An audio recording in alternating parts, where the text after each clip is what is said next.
Friends, if you want everyone to respect and value you and your words and do what you tell them to do, then you have to make yourself a powerful person. Because today people value those who are more powerful than them, and reverse psychology can help you in this. Reverse psychology is such a powerful thing that is used by some of the most powerful people in the world, big brands, companies, politicians and most influential people.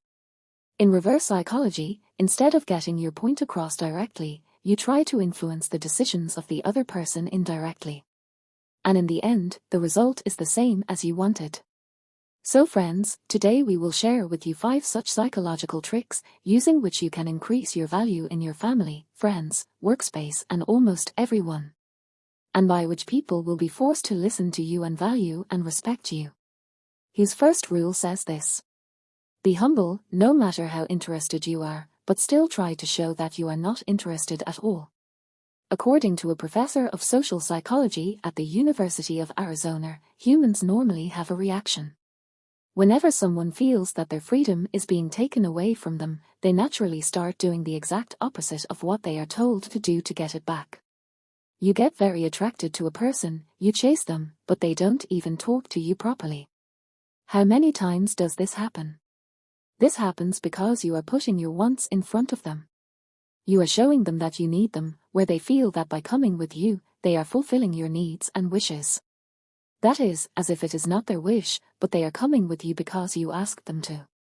Therefore, this reaction mode of theirs gets activated and they start running away from you. Similarly, you must have also noticed that when a salesman tries to sell you something, he follows you. Indirectly, he starts forcing you to buy that product. So you yourself start running away from such people. You are more attracted to the person who pretends that he is not interested. You prefer to buy things from the salesman who leaves the decision to you rather than forcing you. So if you want someone to value you, then react as if you are not interested in him.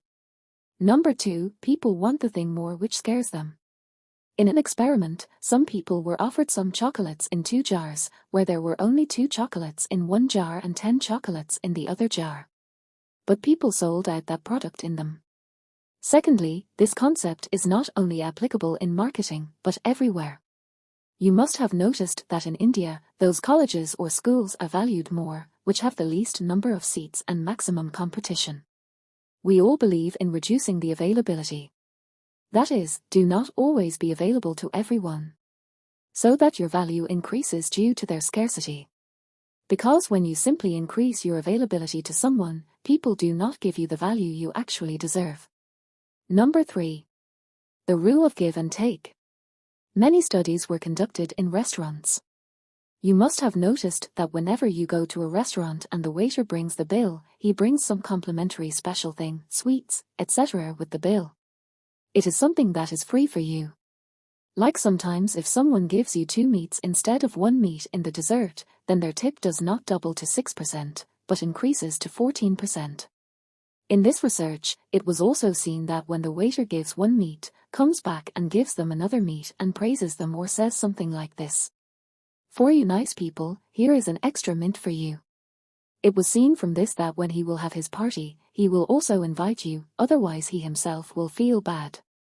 The way you behave with people, if you give them a gift, compliment them, then it does not matter how small or big you do.